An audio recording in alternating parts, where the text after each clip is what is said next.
said, I'm getting ready to pull you out. It's time to take a stand.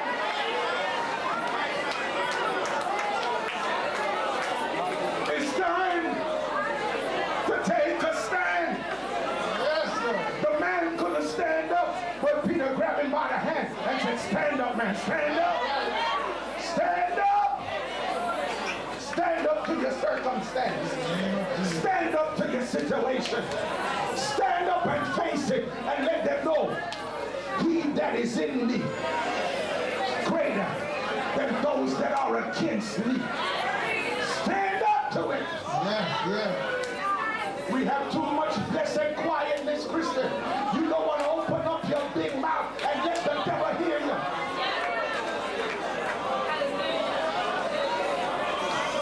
Can I help somebody here?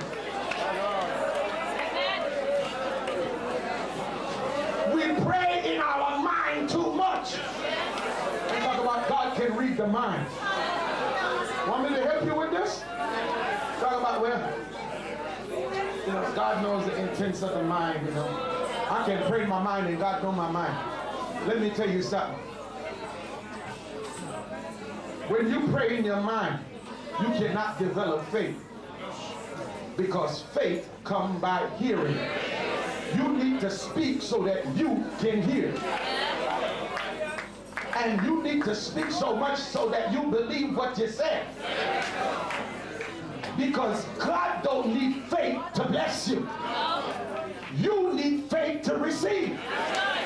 So you got to open up your big mouth and speak the word.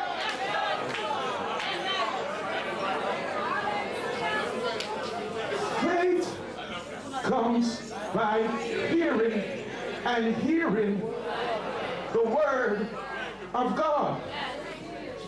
When I speak the word, I now hear what I said.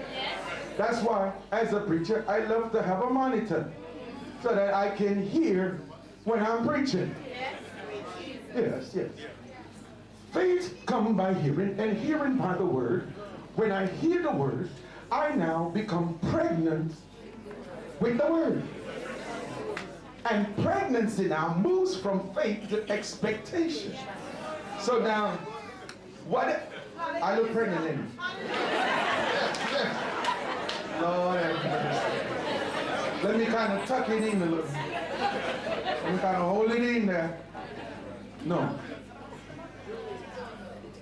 I now become pregnant with the word. Because my pregnancy now is covered and nobody knows. But here how I'm going to feed the pregnancy. When I meet you and you said, man, how are you handling that sickness? I got to tell you, I'm healed. I speak the word, it generates faith, and I'm expecting my healing. So the baby needs nourishing, needs nurturing. And it's connected to everything I eat. It feeds it. So when you said, how you going? I'm healed. I'm healed. Even though I'm still feeling the pain, but I'm healed. Because I don't work based upon what I feel. When I become a Christian, I leave feelings behind. And now I start working based upon what I know. I know he's a healer. I know he's a deliverer. So now when you say, how you doing, man? I said, I'm here. And if you don't believe it, I said, man, but you still, I'm going to turn Elijah on you. Lord, open his eyes so that he can see. Because you just ain't seeing. You just ain't seeing the blessing that I've received. I told the sister one day, and we're going to quit on this. I promise we're going to quit. I told the sister one day, I said, we need to learn how to start testifying. She said, but we testify. I said, we testify when the things happen. Then that's the time we testify. I said, we need to learn how to testify when God spoke and we ain't see it yet. I said, if God said, I got me a house, I'm going to run and tell everybody, you know I got a new house. You know God blessed me with a car. Where is the car? You're still walking. Lord, open her eyes. For she can't see.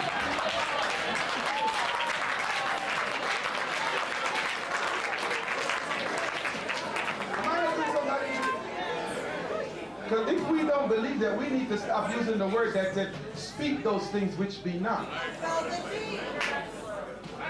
Speak those things which ain't happened yet. Now hear what he said. Call those things which be not as though they were. As though they were. It means that if I call those things which be not, I'm going to put it in the past. And if I put it in the past, it means it's already happened. So if it's already happened, I'm supposed to be rejoicing and giving God the praise.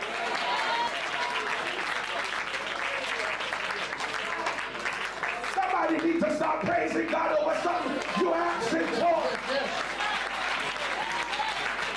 Somebody needs to find somebody and start testifying about the word that God gives you. I grew up in a culture that used to teach me, oh, don't speak too quick. The devil will hear you, and he was stealing. The devil can't rob me.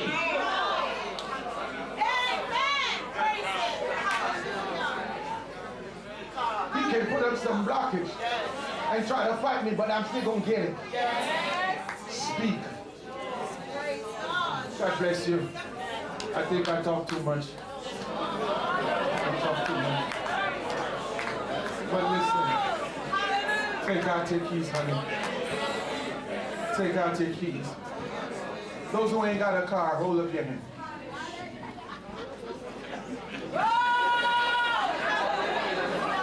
Where your car key? Give me your car. I'm gonna let you do this right quick. Give me yours, please. Those who ain't got a car, come up here. I ain't giving away your car. Come right here. If you ain't got a car, come right here. Y'all need to have a car. I'm talking about y'all. Oh, y'all need a car. All right, listen to me. Listen, follow my instructions. Follow my instructions. Follow my instructions. I wanted to speak these things, those things which be not as though they were. I want you to start activating the power of the spoken word.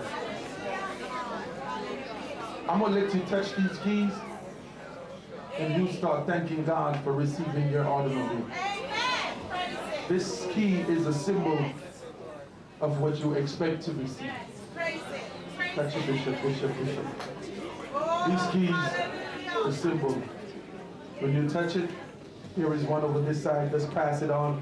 Go back to your seat rejoicing. Listen, listen. When you go back to your seat, find somebody and testify to them. I tell them, I got my car in Jesus' name. Touch it and pass it on. And go back and talk and just tell somebody. Just tell somebody. Remember to bring it back. Bring back the key. Just touch somebody right now, right now. And start telling them what you have. What you have. When you go back to your seat, start finding somebody, share it with somebody. You know, I just got my car. Do you want to ride home? Start sharing your testimony with somebody. Because we speak these things that which be not as though they were. Start sharing with somebody right away and let them know, I've got my automobile. I've got my automobile. God said it and that settles it. Hello?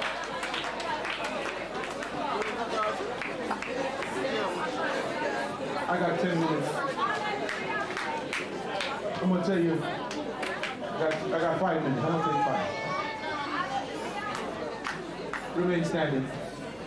I was coming from Mandeville one day, and I have 500, this is Jamaican dollars. I have 500 Jamaican dollars. I said, Lord, I need some gas. He said, buy $500 worth. You know, God will talk to you like BishopS.A.Dunn talk. You know, you talk to God, did you? And he talked back. Okay, I don't serve a dumb God. And me and God is not in any malice. So when I talk, he talk back. Yeah. Some of you just don't listen. That's the problem. I talked to God, and God said, buy $500 gas. I said, then God, if I buy $500, where am I going to get some more money from? He said, trust me. He said, do you remember the man, Elijah, went down to the widow woman and told her, bake me a cake? I heard BishopSydneyA.Dunn with her. And the man said, the woman said, if I bake the cake and give you, me and my son gonna die. The face the prophet said, give me the cake and then go and die. He was so bold. He said, give me to eat and go and die if you want to die, but let me have it first. You know, God visited me with that passage and said, do you know you can be just like him? He's no different from you. He wasn't a Superman. He got the same flesh and blood like you. He served the same God like you. I said, God, teach me. He said, spend the money and speak to your money. I'm telling you, the truth is godly. I drive up to the service station and said, put $500 gas in my. The Lord said, before you give the money to the gas attendant, speak to your money. I said, money, I'm going to spend you, but you better come back.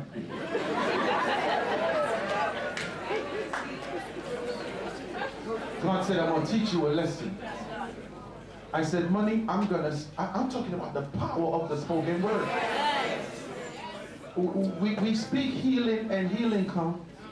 We call husband and husband come. We call house and house come. Why is the saints afraid to speak to their money? And God said, anything I put in your hand is under your control. You tell it when to go and when to come. I said, money, I'm going to spend you, but you better come back. I said, I ain't got no more. I give the attendant the $500.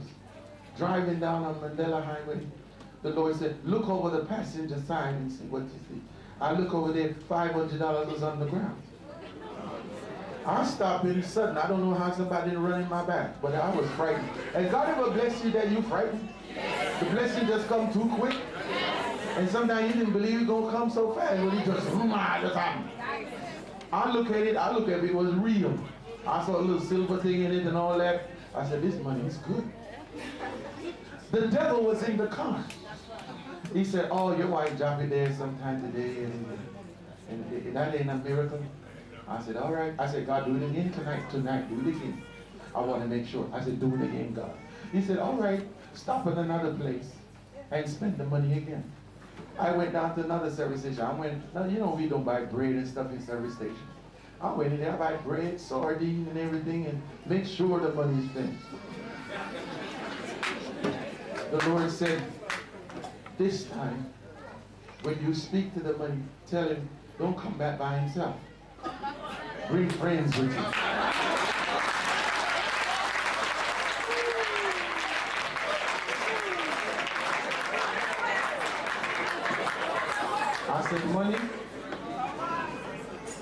I said, money, I'm going to spend you. I said, money, I'm going to spend you. Bring your friend. All of your relatives. I said, no, I'm serious.